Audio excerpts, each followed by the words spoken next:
want you to hit me as hard as you can. In 1999, Hollywood was heating up with the rising popularity of comic book film adaptations after the release and massive success of Blade in 1998.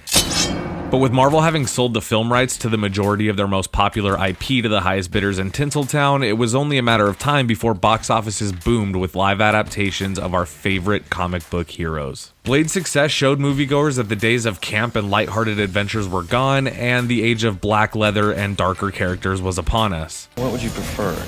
Yellow spandex?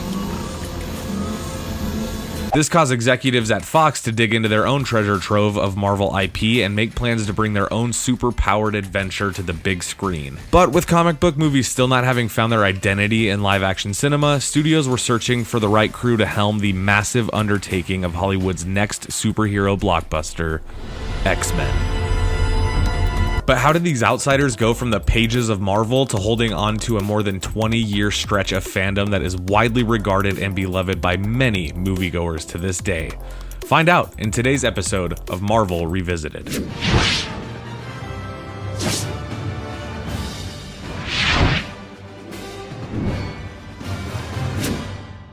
Mutants were first introduced into the Marvel family in the summer of 1963, with their first appearance being in a self-titled series known simply as The X-Men by Stan Lee and Jack Kirby. Stan Lee had said that he wanted to introduce a new super team in the Marvel Universe, but didn't want to write individual backstories for each character explaining how they got their powers. Stan's answer to this was to create mutants. Mutants are superpowered humans, but instead of radioactive spider bites or gamma radiation, mutants are born gifted and their powers are genetic. This certainly allows a special advantage with the X-Men in that you don't have to explain each character's origin, and that makes it easy to introduce mass amounts of characters, which is clear based on the hundreds of characters that have joined Xavier's school of gifted youngsters over the years. The X-Men comic book started circulating in the summer of 1963, and while originally fans were interested in the adventures of these superpowered misfits, they weren't the hit with readers that Marvel was expecting. This led to the original run of the X-Men comic being canceled in 1970, only to be revamped in 1973 with Chris Claremont as the new project lead. This shot the X-Men into the stratosphere and became one of Marvel's most recognizable and successful comic book franchises. In the mid-1980s, a screenplay for a live-action X-Men film was written by Marvel's Jerry Conway and Roy Thomas for Orion Pictures. The film seemed promising, but in the late 1980s, Orion ran into some financial issues which caused production on the film to halt. Then in the early 90s, Stan Lee and X-Men figurehead Chris Claremont began talks with Carol Co. Pictures on a new X-Men film to be directed by Catherine Bigelow, who had established a name for herself as a director with films like Near Dark and Blue Steel. At one point, James Cameron was even attached to the project as a producer, but that would fall apart when Stan Lee reportedly inspired Cameron to pursue his aspirations of directing Spider-Man. The original treatment included many elements that would eventually come to fruition in the film, and after the success of the X-Men animated series, the film rights to X-Men were sold to Fox, who already owned the cartoon. This led to Fox beginning development on the long-awaited and so far unlucky X-Men live-action film. Thank you for visiting JoBlo. If you like the show, please like, also subscribe and enable notifications so you don't miss anything. Let's get back to the show. In 1996, the film's development was tortured with problems and a lot of people getting attached to the project only to walk away before shooting for any number of issues occurring during the development. But after years of nightmarish efforts to get this movie made, Bryan Singer was eventually signed on to adapt a screenplay written by Tom DeSanto and David Hayter, and it was finally time to cast our X-Men. Fox's original casting choice for Wolverine was Misfits frontman Glenn Danzig, who producers thought had the right look and build for a comic book accurate Wolverine. However, Danzig declined to audition due to the dreaded scheduling conflicts with his band. You're not part of the group. Producers also sought actors like Russell Crowe and Doug Ray Scott, but were ultimately sold on a friend of Russell Crowe's, an unknown Australian actor by the name of Hugh Jackman.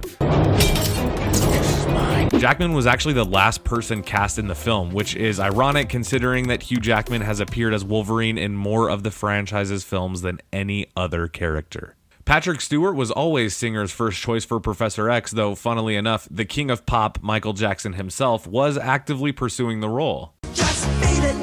Nobody took him seriously. James Marsden was completely unaware of any of Cyclops' defining character traits, but did study the comic books and said he wanted to bring a Boy Scout approach to the character.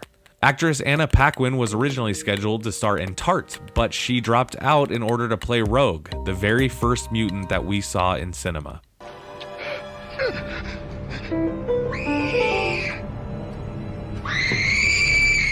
She nailed the performance, and it's a shame that we saw less and less of her as the movies went on. Singer had previously worked with cinema legend Sir Ian McKellen on Apt Pupil, and he was Singer's first choice as the big bad of this movie, Magneto.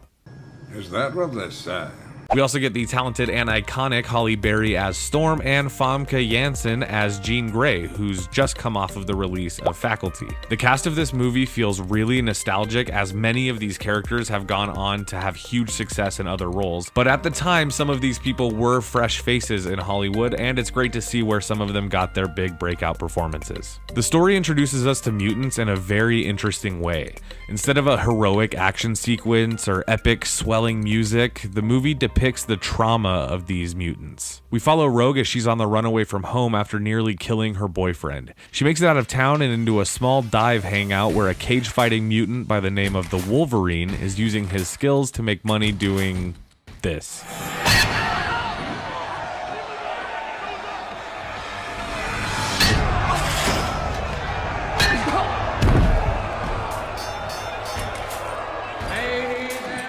Rogue feels alone and isolated on her journey until a bar fight breaks out, and we get to witness the very first time that Wolverine pops his claws in live action, which gives audiences chills to this day. For audiences, this is the definitive version of Wolverine, and it's absolutely incredible that Hugh Jackman's career as Wolverine would go on to become the most highly regarded of any of the X-Men franchise, and after seeing his initial introduction, fans knew that this character was going to be the one we wanted to follow. After sneaking into Logan's truck trying to hitch a ride, Rogue and Logan hit the road together, and we get a chance to really see that bond between these two people grow. The believability of Rogue and Logan's dynamic is instant, which makes it even more disappointing that we don't see more of their relationship in the subsequent films. The first real action sequence of this movie happens very early on in the film, which speaks to the overall pacing of this movie. It's here where we're introduced to more of the movie's important characters, both good and bad. The Brotherhood of Mutants are the primary antagonists of this film, and we get to meet one of them early as they attempt to kidnap Logan and Rogue for reasons to be discovered. It's here that we meet Sabretooth. No, not that Sabretooth, this one. This is what comes to most fans' minds when they think of the character in live action, and for good reason. Tyler Mane has made himself a career out of playing scary and physically intimidating characters, and Sabretooth is just that, scary and intimidating. Just before Sabretooth can nab our protagonist, we're introduced to Cyclops, James Marsden, Storm, played by Halle Berry, and Jean Grey, played by Famke Janssen. Audiences got to see their first big X-Men spectacle with a rescue mission that showcases the abilities of the core team right away and in a manner that makes sense to the story. This is something that the movie definitely deserves praise for, as not only were comic book movies still unknown territory, but superhero team-up movies were even more taboo in Hollywood. But this film made us believe in the potential of movies like Avengers and the Eternals. Cyclops, Storm, and Jean bring an incapacitated Logan and Rogue back to the X-Mansion, where Hugh Jackman really gets a chance to shine as the character of Wolverine as he wakes up from being knocked out but has to kind of navigate and hunt his way out.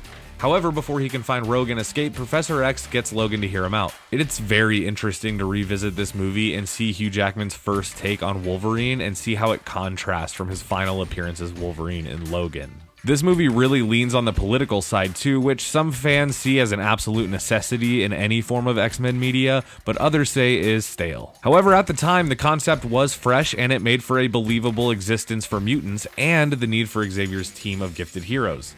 See, the movie establishes early on that mutants are feared and made to feel foreign. Xavier's mission is to give a safe space to mutants to learn to control their powers and use them for good. He ultimately wants mutants to coexist with humans without fear. It's a war. It's the reason people like me exist.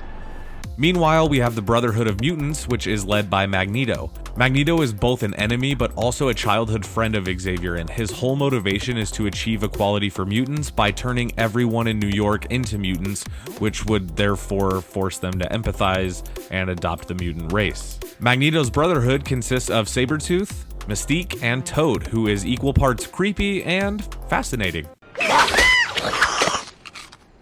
This movie's true conflict is that both parties want to achieve the same goal but have two very different and extreme methods. The characters reflect that in that the Brotherhood is underground and the team is unpolished and scrappy and dimly lit, where Xavier's team is organized and brightly lit.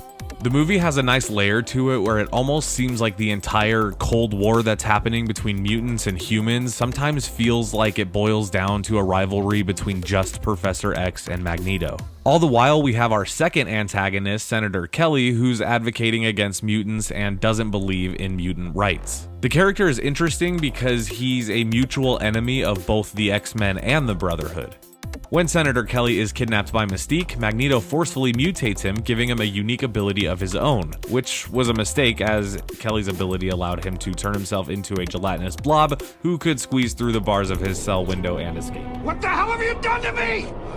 Senator, this is pointless. Where would you go? Who would take you in now that you're one of us? This was an important moment for the film. Senator Kelly reluctantly seeks the help of the X-Men, hoping to remain out of the public eye until he can figure out what to do. Unfortunately for Kelly, his mutation doesn't seem to be stable as this happens.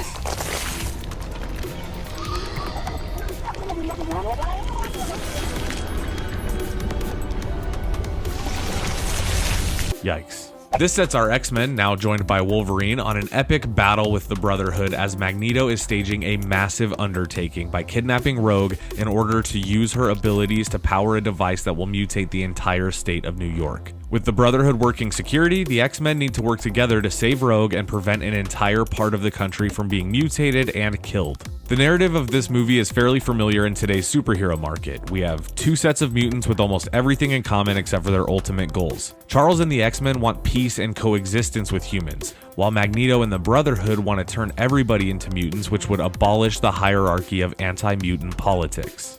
The thing that really shines through in this movie is that Professor X isn't a gleaming hero in peak physical condition, and Magneto isn't a mustache-twirling bad guy who just wants to take over the world. In a way, it's a story about two old friends whose abilities and ambitions led them to opposing sides of the same coin. Cyclops, Storm, Jean, and Wolverine show up and battle their way through Toad, Mystique, and Sabretooth, only to be captured by Magneto and subdued from saving Rogue. The final battle of this film wowed fans as we got to witness 8 mutants using the full extent of their abilities to fight each other, and it really makes for quite the spectacle. The special effects used to recreate the Statue of Liberty, as well as the beautiful display of superpowers, had the audiences saying, Holy shit. We also get a fair amount of comic book lore and foreshadowing for later installments of the film in the final battle. As Wolverine is throwing down with Sabretooth in order to get to Magneto, he's knocked off the side of the Statue of Liberty and he stabs his claws into the wall to keep from falling, and his claws pop into the wall directly between Cyclops and Jean, referencing Logan's growing interference in the relationship between Jean and Scott. Stay away from my girl. We also get a quick explanation for Rogue getting her iconic white streak in her hair. This is something that X-Men comic book fans were excited to see, as many would say that without the white streak, there is no Rogue. We love what you've done with your hair.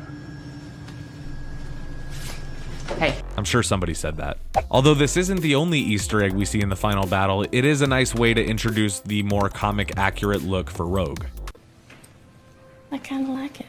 The ending of this film definitely sets up for a sequel, but also sets a solo Wolverine adventure that would eventually be explored later in the franchise. X-Men went into production in mid-1999 in Toronto and Hamilton, Ontario, and the filmmakers did a really good job of making it feel like upstate New York, and even included the Statue of Liberty as the battleground for their final battle sequence. The action in this movie is a lot of fun, though it is criticized widely for being a bit too reliant on audiences' suspense of disbelief.